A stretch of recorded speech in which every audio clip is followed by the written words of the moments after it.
the lighting. I hope you're able to see my face properly. Anyway, um I went on a live Instagram live. I was listening to some of the motivational speakers, which they are like bloggers as well. They were talking about a lot of people were kind of like asking them questions relating to um, how many parents are becoming very violent to their children during this pandemic, and everybody, were coming up with different opinion and how and why the the parents are doing it. But sometimes I understand this quarantine is not easy, and it's not something that, in as much as no parent should go violent with their children, but sometimes stresses can also contribute why many parents will probably even lose their mind. Because remember, this pandemic, I can't recall on my own time, apart from this time, to have experienced, something like this. So it's something that is new. And I'm sure for many parents who are probably on the same age as me or on my own generation, or probably maybe they have not experienced such, I would call it, it's like a word imprisonment. That is how I would describe this moment. How I would call it, like it's a word imprisonment, because I think the only thing that probably maybe is different now is like we are able to go to the shop and buy food. I don't know about other countries, because I think other countries, their own measure is very, very strict.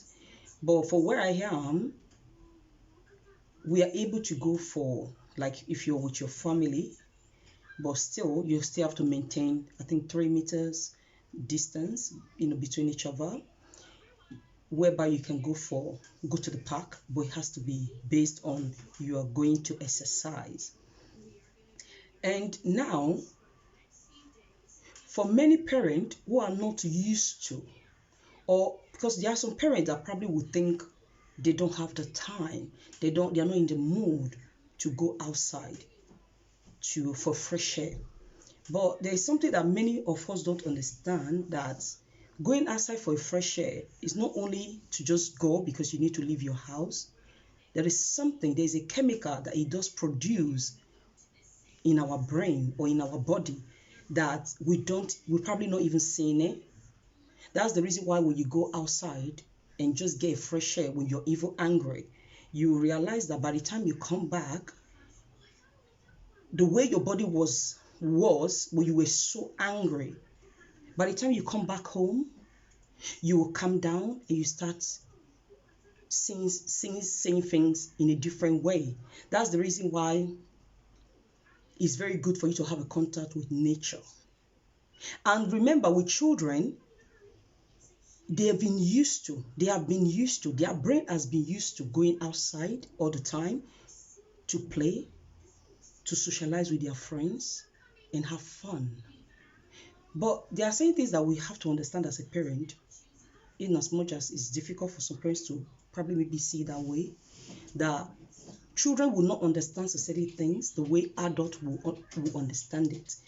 Most times you just have to have a mind to understand that you have to keep on reminding them that we are meant to be in a quarantine at this time. We're meant to stay indoor for this reason.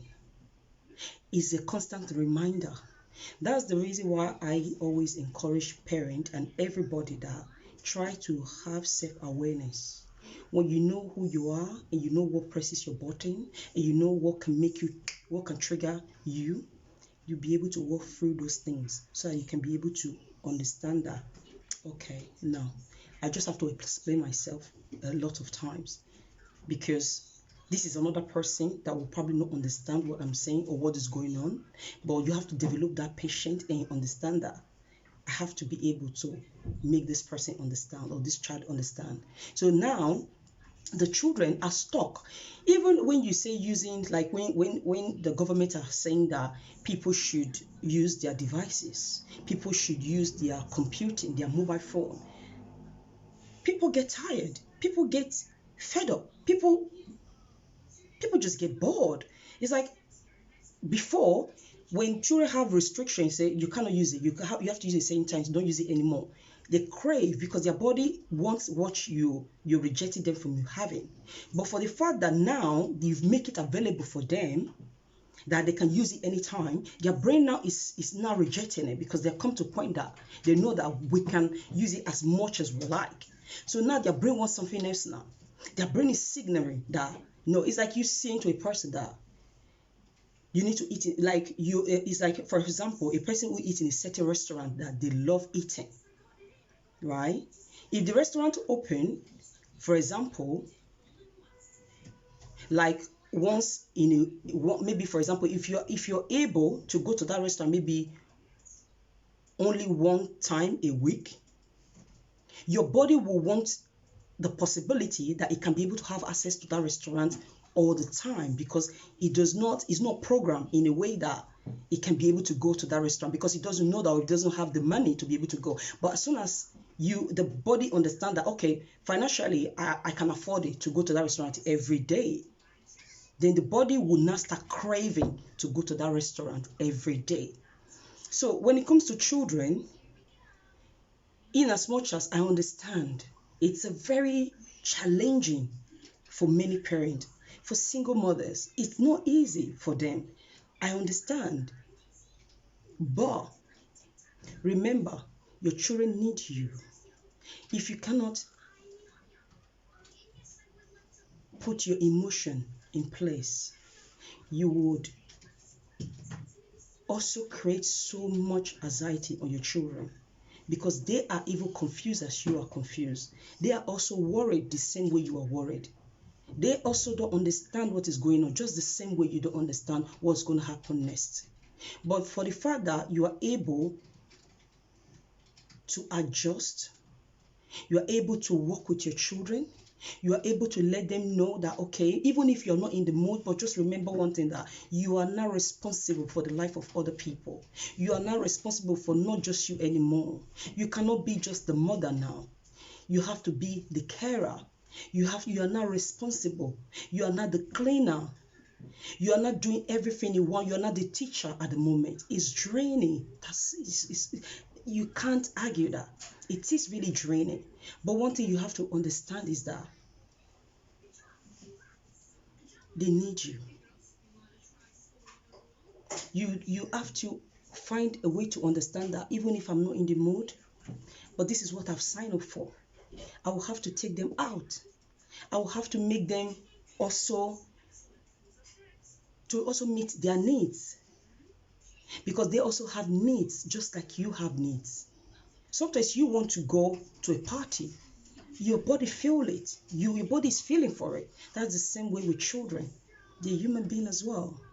Just because they are children doesn't mean they don't feel stuff, doesn't mean that they don't have things that they also crave. But the ability to know how to also adjust and give them what they want, and be able to see why they also need it, just like you also want same things. It will help you to build a relationship. It will help your children to understand that you also know how they're feeling. It will help your children to understand that you care about their emotions. It will also help them to understand that this moment is challenging, but we are able to adjust. You are building them how to adjust. You are building them, because remember, our brain does not operate in the same way if we do not tell our brain that is a different way now, that we have to start moving now. So remember, your children need you as the same way you need your children. And the same way, you have to understand that your own well-being and mental health is so important, and learn how to also relax and look after yourself.